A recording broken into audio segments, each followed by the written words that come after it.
A God-centered relationship sounds easy enough. Believe me, it's tough. Because society preaches the sleaziest stuff, it can leave you corrupt. I've been there before. And now and again I revisit my sins.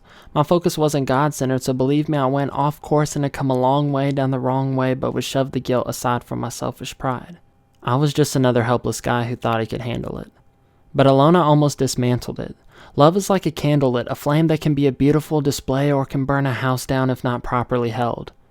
I hadn't learned that if I tried alone I would probably fail. The possibility pales in comparison to a relationship that is God-centered. One that's hard to build with two taut sinners trying to become something more than imperfection. A love that serves as some form of reflection of the love God has towards us. Yet sadly we stay caught up in more us, less Christ. Stress, fights, lust, and fun can only temporarily replace how we can love when we set our eyes on Him and follow the example He set. To love in patience, kindness, and truth. A love that bears, believes, hopes, and endures. A love that cares and leads both of the two closer to you, God. That's the love we need to strive for. Yet I'm more broken than I thought, too damaged to fix, more sobered than a lot, but still managed to miss the picture of how to love a girl properly. To realize she's your daughter and not another's property. The potter made his pottery for a purpose. He crafted the art below the surface. He gave beauty her depth. It's safe to say wisdom is fetched by those who chase it with the passion to find themselves wayward in the spirit. Not for the sake of their appearance. Some are fake and have a clear sense that their lack of knowledge is fine. These are the ones who think puddles can shine. They forget lakes span and oceans move while puddles will dry. The trouble I find is that we overestimate our knowing and are often unaware that what we think we're headed towards isn't always where we're going. You see, just because you can swing a bat doesn't mean you'll ever get a trophy. Just because you have words to preach doesn't mean you'll have the wisdom of Paul or Peter. And just because you love her and she's lost doesn't mean you'll likely reach her. People say life's the teacher, but they couldn't be more wrong because it's God who makes the lesson plan. And the greatest lesson I've learned is the best a man will be is when he understands that he is responsible for the woman he loves. A woman who's more than beautiful because she belongs to God the Father above. It's easy to become caught up in the fun of dating and relationships, while letting God become a second thought along with your faith and sense. Love is an ocean, but it's not too hard to fake a rinse. Time spent before we even thought to save a tenth. And I say that with guilt because I really think I still can love my woman fully when I've drifted in my faith and went off course a bit and she followed me. I forgot that being a godly man doubles my responsibility. I'm supposed to be a leader and a craftsman, leader closer to God and build on all that has happened to have landed what we have in our laps here. I've come so far since last year. Yet I still fail, and it's far from just a time or two because the mind is true to the world, yet a rightful soul answers to a higher calling.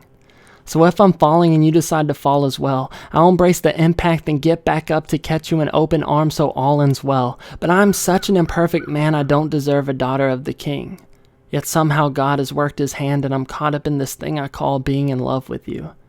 It's perfect, an honor I don't deserve when I've made the same mistake that so many other couples do. I've let lust interrupt and trouble who we want to be.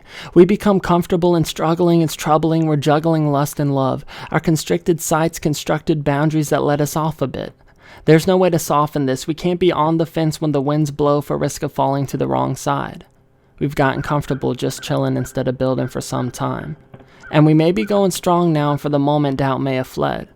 But I stay steady in prayer ever since your friend Rachel said that love is difficult because it's two imperfect people trying to make a perfect thing. And it's easy to have a verse to sing to God to flex your praise on the best of days. But so many lose their love in the hurt and sting and the stress and craze. Such uncertainty will vex their faith and weaken their hearts until their chests will cave and necks they'll stray. It's so sad but true. It's what I witnessed my mom and dad go through. So I have a clue that what I have with you isn't set in stone. But you can bet I know that this will take work from the both of us, and I'm praying God will be the foundation that'll hold us up. Proverbs 15:22 says, without counsel plans fail, but with many advisors they succeed. So let's take our lessons learned to God and leave our doubts at his feet, and keep our hearts centered on the perfect one who graced us with the perfect love. And through God we'll work together towards us and with time come true.